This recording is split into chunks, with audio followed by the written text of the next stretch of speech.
چہرے پر سخت تاثرات سجائے نرم لہجے میں پوچھتا میر حاتم کا انداز بدلا بدلا سا لگ رہا تھا۔ پھر نشا نے تھوک نگلا، میں نے شہریار بھائی سے تیرنا سیکھا ہے اور سمندری جانوروں سے لڑنا بھی۔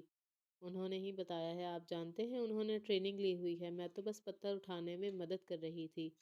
مجھے تو کچھ بھی نہیں معلوم یہ کیا کرنے والے تھے اور کیا نہیں۔ وہ جھوٹ اور سچ کو ملاتے خود کو بچانے کی کوشش کر رہی تھی۔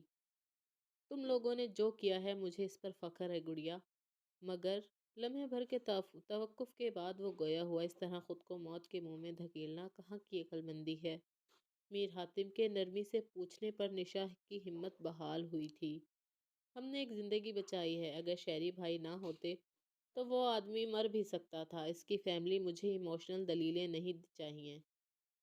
نشا گڑیا، وہ کوئی بہت بڑا جانور ہوتا تو تم لوگوں کا چھوٹا سا پتھر اس کے سامنے کچھ نہ ہوتا، اور یہ تو بچی ہے۔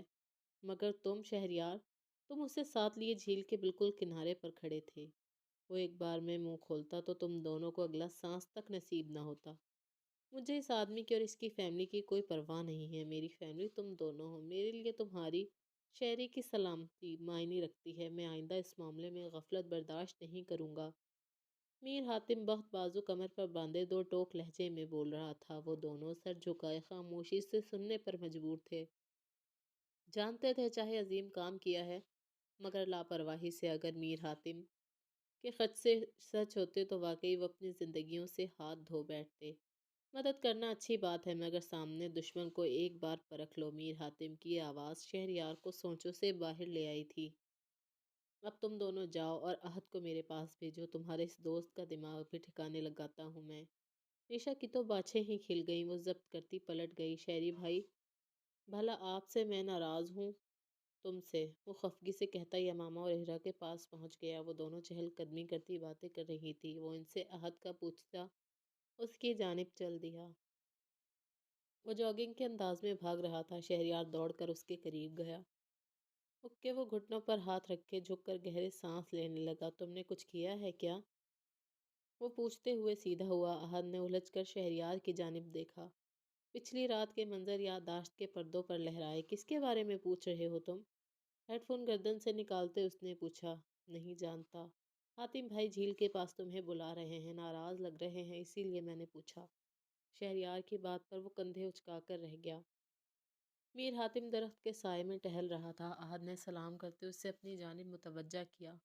وہ گہری نظروں سے دیکھتا اس کی جانب پلٹا۔ احد کو میر حاتم بخت کی نیلی آنکھیں اپنے وجود کے آر پار ہوتی محسوس ہو رہی تھی۔ وہ پہلی بار شہر سے گاؤں دیکھنے آیا تھا، سب ہی نارمل اور اچھے طریقے سے اس سے ملے تھے۔ میر حاتم کی اس سے پہلی ملاقات نہیں تھی۔ اس کا رعب و دبدبہ جیسے پورے ماحول پر چھایا ہوا تھا۔ سلام کا جواب دیتے میر حاتم ایک جانب چل دیا۔ احد نے اس کی پیروی کی تھی۔ ہمارے مہمان دوست احباب اجنبی لوگ جب ہم سے ملتے ہیں اور رات ٹھہرتے ہیں تو ہم لوگ انہیں مہمان خانے میں ٹھہراتے ہیں۔ تم پہلی بار ہمارے گاؤں آئے ہو، شہریار کے قریبی دوست ہونے کی وجہ سے تمہیں حویلی میں ٹھہرایا گیا۔ نشا ہمارے گھر کی سب سے چھوٹی اور لاڈلی بچی ہے، نہ صرف مجھے بلکہ شہریار کو بھی اپنی بہن اور بیٹی کی طرح عزیز ہے۔ اس کی طرف اٹھنے والی ہر میلی آنکھ کو میں کچل کر رکھ دوں گا۔ تمہاری جگہ کوئی اور بھی ہوتا تو اپنی جان سے جاتا۔ تمہاری عزت کرتا ہوں، اسی لیے تم سے بات کر رہا ہوں۔ تم بتاؤ کہ کیا چاہتے ہو؟ نپے تلے الفاظ میں وہ احد کو بہت کچھ باور کرا گیا تھا۔ احد نے لفظوں کو دماغ میں الٹا پلٹا کر گلا کھنکارا۔ میر حاتم اس کے بولنے کا منتظر تھا۔ میں نے آپ کی لاڈلی پر کوئی بری نظر نہیں ڈالی، وہ شہریار کی بہن ہے، میں شہریار سے زیادہ اس کی عزت کرتا ہوں۔ ویسے میں ایک ہفتے کے لیے آیا تھا، مگر آج صبح ہی میں نے ارادہ بدل لیا تھا۔ کل واپس جا کر اپنے والدین کو نشا سے رشتے کے لیے بھیجنا چاہتا تھا۔ کسی کا اچھا لگنا کوئی بری بات نہیں ہے، میں اسے اپنی زندگی کی ساتھی بنانا چاہتا ہوں۔ میر حاتم کا روب تھا یا کیا تھا، وہ چاہ کر بھی محبت کا لفظ استعمال نہیں کر سکا تھا۔ اس کی جگہ اچھا لگنا کہہ دیا۔ نشا کو معلوم ہے یہ سب؟ میر حاتم نے ضبط کرتے غصے سے پوچھا۔ نہیں، میں نے بتایا نا آپ کو کہ میں اسے اپنی عزت بنانا چاہتا ہوں، دونوں خاندانوں کی رضامندی سے۔ مگر آپ کو کیسے علم ہوا جس کے بارے میں ہم بات کر رہے ہیں؟ وہ اس سب سے لا علم ہے۔ ahad اس کی جتنی بھی عزت و احترام کرتا ہو نشا کو نہیں کھو سکتا تھا۔ پہلی نظر میں ہی وہ اس سے محبت کر بیٹھا تھا، اسی لیے نڈر ہو کر وہ ہر بات کا ترکی بترکی جواب دے رہا تھا۔ تو تم نے کیا سوچا تھا؟ تم چپکے بار بار میری بیٹی کو دیکھو گے اور مجھے اس بات کا علم نہیں ہوگا؟ سارا راستہ میں جس طرح ضبط کرتا آیا ہوں یہ میں ہی جانتا ہوں۔ آخری بات پر ahad دلکشی سے مسکرا دیا۔ پھر میر حاتم نے ابرو اچکائے تھے۔ کیا پھر؟ وہ الجھا۔ میں اپنے والدین کو بھیج دوں؟ یہ بات پوچھتے ہوئے اس کا دل سہما ہوا سا تھا۔ اگر میر حاتم نے انکار کر دیا تو اس سے آگے وہ سوچنا بھی نہیں چاہتا تھا۔ نشا کی معصومیت نے جس طرح اسے جکڑا تھا وہ لاکھ کوششیں کر کے بھی اس کی محبت سے فرار نہیں ہو سکتا تھا۔ بھیج دو، میں نے شہریار سے رات میں ہی تمہارے بارے میں بات کر لی تھی۔ اس نے ہر طرح سے میری تشویق کر دی تھی۔ سالہ ڈرامے باز۔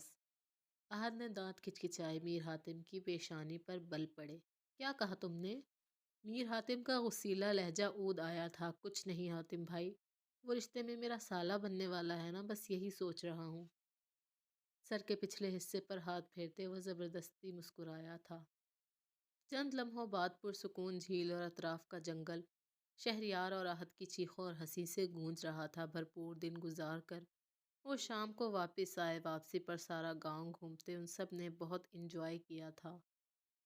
البتہ اب ahad اپنی نگاہوں پر پہرے باندھے ہوئے بہت محتاط تھا۔ دونوں جاگیرداروں کی نظروں کی زد میں وہ خود کو بے بس محسوس کر رہا تھا۔